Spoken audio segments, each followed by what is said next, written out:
നമസ്കാരം മലയാളി വാർത്തയുടെ പ്രിയപ്പെട്ട പ്രേക്ഷകരെ ഏവർക്കും സ്വാഗതം. വാർത്തകളിലേക്ക് കടക്കുകയാണ്. ആദ്യം തന്നെ നോക്കുന്നത് മഴ മുന്നറിയിപ്പ്. വരുന്ന 3 മണിക്കൂറിൽ തൃശൂർ, പാലക്കാട്, മലപ്പുറം, കോഴിക്കോട്, കണ്ണൂർ, കാസർഗോഡ് ജില്ലകളിൽ ഇടത്തരം മഴയ്ക്കും മണിക്കൂറിൽ 40 കിലോമീറ്റർ വരെ വേഗതയിൽ ശക്തമായ കാറ്റിനും സാധ്യതയുണ്ട്. മറ്റെല്ലാ ജില്ലകളിലും ഒറ്റപ്പെട്ട ഇടങ്ങളിൽ നേരിയ മഴയ്ക്കും സാധ്യതയുണ്ട്. വരുന്ന ദിവസങ്ങളിലൊക്കെ മഴ തുടരുമെന്ന് തന്നെയാണ് കേന്ദ്ര കാലാവസ്ഥാ വകുപ്പ് നൽകുന്ന മുന്നറിയിപ്പ്. 21-ാം തീയതി ഇന്നലെ കണ്ണൂർ, കാസർഗോഡ് ജില്ലകളിൽ മഞ്ഞ അലേർട്ടായിരുന്നു. നിലവിൽ ഇന്ന് ഒരു ജില്ലകളിലും അലേർട്ടുകളില്ല, പ്രത്യേകിച്ച് മഴ മുന്നറിയിപ്പില്ല. കാലാവസ്ഥാ വകുപ്പിൻ്റെ മുന്നറിയിപ്പിൻ പ്രകാരം നിലവിൽ ഒരു ജില്ലകളിലും മഴ മുന്നറിയിപ്പില്ല. പക്ഷേ എല്ലാ ജില്ലകളിലും നേരിയ മഴയ്ക്ക് സാധ്യതയുണ്ട് എന്നൊരു മുന്നറിയിപ്പ് മാത്രമേ നിലവിൽ നൽകിയിട്ടുള്ളൂ.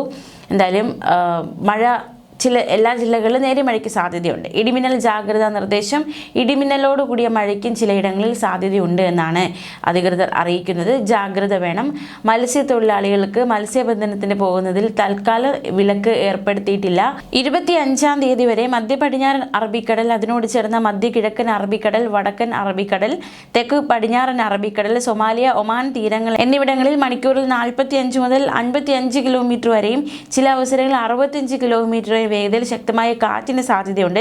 തെക്കൻ ഗുജറാത്ത് തീരം, വടക്കൻ മഹാരാഷ്ട്ര തീരം, അതിനോട് ചേർന്ന കടൽ പ്രദേശങ്ങൾ, മധ്യ പടിഞ്ഞാറൻ ബംഗാൾ ഉൾക്കടൽ, വടക്ക് പടിഞ്ഞാറൻ ബംഗാൾ ഉൾക്കടൽ, അതിനോട് ചേർന്ന വടക്ക് കിഴക്കൻ മധ്യ ബംഗാൾ ഉൾക്കടൽ എന്നിവിടങ്ങളിൽ മണിക്കൂറിൽ 40 മുതൽ 50 കിലോമീറ്റർ വരെയും ചില അവസരങ്ങളിൽ 60 കിലോമീറ്റർ വരെ വേഗതയിൽ ശക്തമായ കാറ്റിന് മോശം കാലാവസ്ഥയ്ക്ക് സാധ്യതയുണ്ട്.